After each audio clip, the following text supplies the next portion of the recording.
আমরা জানি যে আমরা যদিও আন্তর্জাতিক বাণিজ্য মেলা বলি, বাট দুঃখজনকভাবে আমাদের এখানে খুব তেমন কেউ আন্তর্জাতিক অংশগ্রহণকারীরা আসেন না। যারা আসেন তারা হয়তো বা কিছু মনোহারী পণ্য নিয়ে আসেন।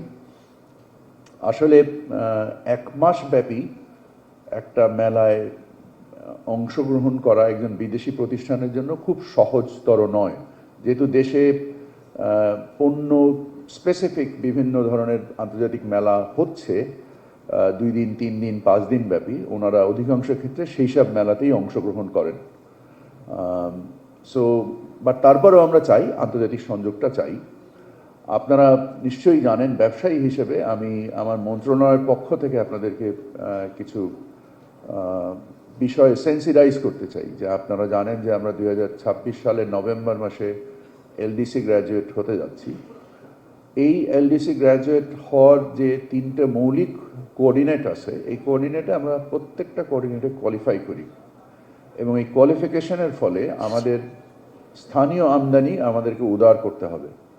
আমাদের রপ্তানির ক্ষেত্রে আমরা যে বিভিন্ন ধরনের প্রণোদনা পেয়ে থাকে, সেই প্রণোদনা দেওয়ার ক্ষেত্রে সরকারের বিভিন্ন রকমের সরকার আর পারবেন না দিতে। সো এই যে একটা ব্যবসায়িক পরিবেশ তৈরি হবে যেখানে প্রতিযোগী মানে কম্পিটিটিভ সক্ষমতা যদি আমরা সৃষ্টি করতে না পারি, তাহলে আমরা ভবিষ্যতে খুব একটা দুর্যোগময় সময়ে পড়তে পারি। সো এই সুযোগে আমি ব্যবসায়ীদেরকে জানাতে চাই যে আপনারা নিজেদের সক্ষমতা বৃদ্ধি করার ক্ষেত্রে, এফিসিয়েন্সি বৃদ্ধি করার ক্ষেত্রে সার্বিকভাবে মনোযোগী হন। অফকোর্স সরকারের তরফ থেকে আমরা প্রয়োজনীয় সকল ব্যবস্থা নিচ্ছি। আমাদের ন্যাশনাল সিঙ্গেল উইন্ডো কাজ চলছে, প্রায় 24 জন সচিব সম্ভবত এটার মেম্বার, এবং 18টা সার্ভিসকে আমরা একত্রিত করে একটা সিঙ্গেল উইন্ডো সার্ভিস চালু করার চেষ্টা করছি, এবং আশা করছি ইনশাল্লাহ আমরা দ্রুততর সময় এটাকে বাস্তবায়ন করার চেষ্টা করব।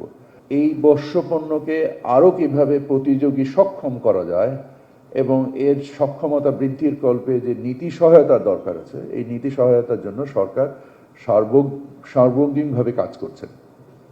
সো আমি আপনাদের সকলকে সক্ষমতা বৃদ্ধি, পণ্যের বৈচিত্র্যকরণ, ব্যবসার খরচ কমানো, এই ব্যাপারেই আপনাদেরকে আহ্বান জানিয়ে আমি আমার কথা শেষ করব। আমরা শুধু আরেকটা জিনিস অ্যাড করব, সেটা হচ্ছে যে আমরা এই মেলাটা শেষ হয়ে যাওয়ার পরেই 30তম বাণিজ্য মেলার উদ্দেশ্য সম্বন্ধে আমরা একটা লিপিবদ্ধকরণ করব। এই মেলার অভিজ্ঞতার উপর ভিত্তি করে আমাদের কি কি সমস্যা এখানে হয়েছে। আমি আজকেও আসার সময় দেখেছি যে যদিও আজকে শেষ দিন, তার ফলে বাট আমি শুনেছি যে এর থেকেও নাকি ভিড় হয়েছে। সো আমার মনে হয়েছে যে এর যে অবয়ব এবং এর সাথে এর যে সক্ষমতা, এই দুটো জিনিসের সমন্বয় নেই।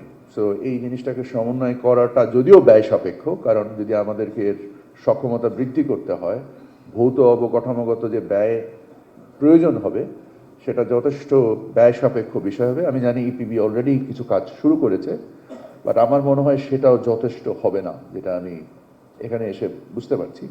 আমাদের চিন্তার ব্যাপ্তি আরও বাড়াতে হবে।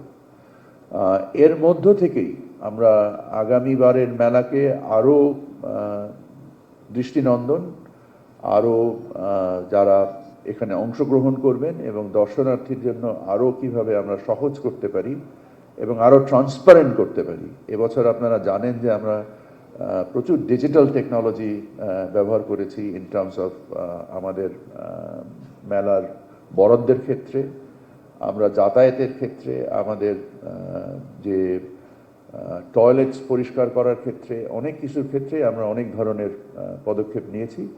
আমি আপনাদেরকে আশ্বস্ত করতে চাই যে আল্লাহর রহমতে ইনশাআল্লাহ আগামী মেলায় আপনাদের